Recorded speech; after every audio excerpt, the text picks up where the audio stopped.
Bonjour à vous, c'est Josué et le thème du message d'aujourd'hui c'est pourquoi Dieu guérit. Dans cette vidéo, je vais vous révéler pourquoi le Seigneur souhaite que vous soyez en bonne santé, vous qui êtes un chrétien.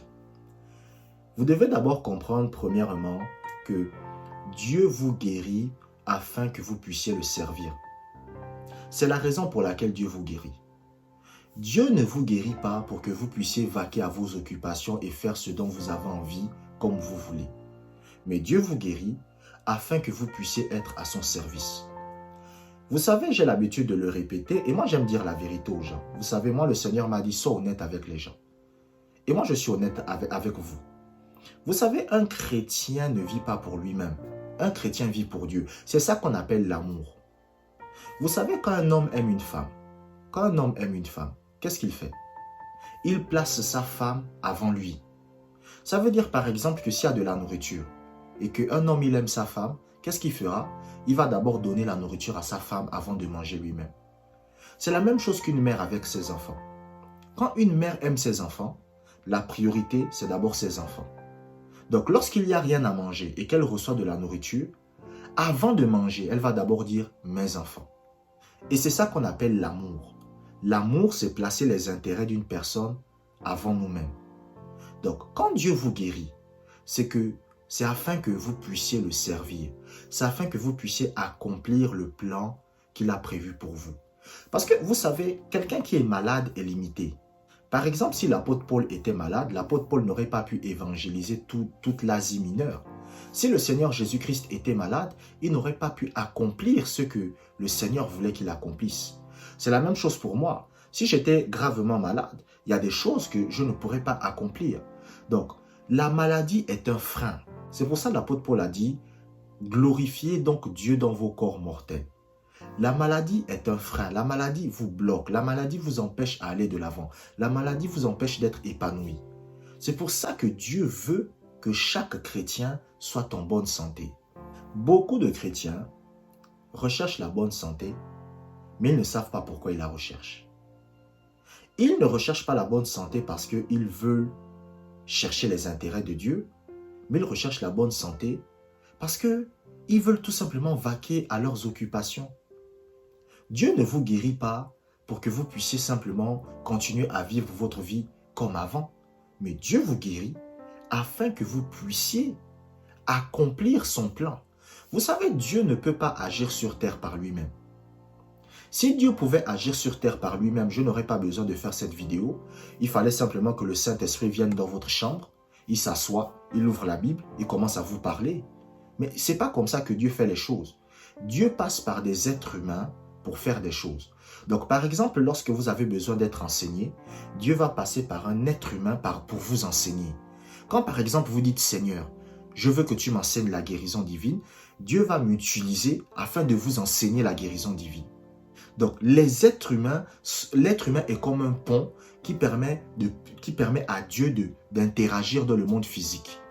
Mais maintenant, si vous êtes en mauvaise santé, si votre corps n'est pas bien portant, ce qui va se passer, c'est que Dieu ne pourra pas agir à travers vous efficacement.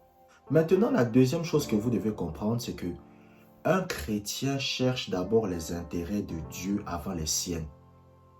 Un enfant de Dieu, c'est quelqu'un qui cherche d'abord les intérêts de Dieu avant lui-même.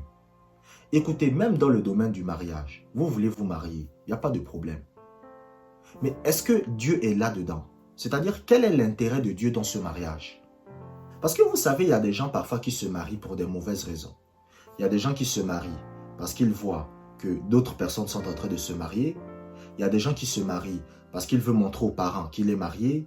Il y a des gens qui se marient parce qu'ils se sentent seuls. Ça, c'est des mauvaises raisons de se marier. Parce que quel est l'intérêt de Dieu?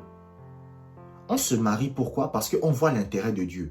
C'est-à-dire, vous voulez vous marier. Vous savez vous-même que, j'ai telle mission à accomplir. La femme là peut m'aider à accomplir cette mission.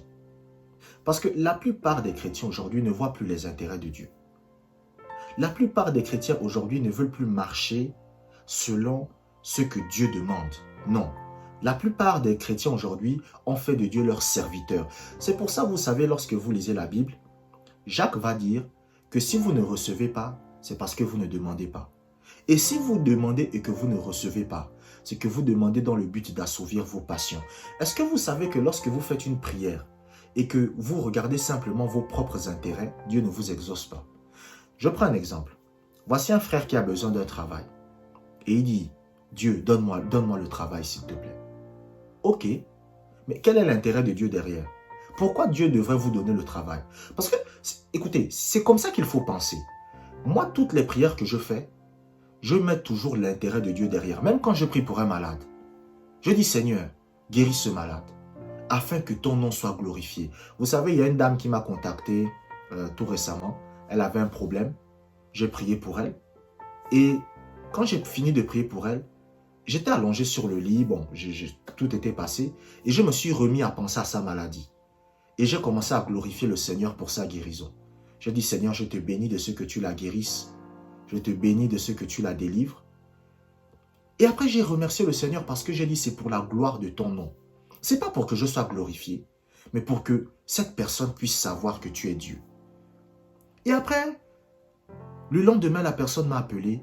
La personne m'a dit, Josué, tous mes problèmes que j'avais là, ça a disparu. Je suis bien pour toi, je suis en bonne santé.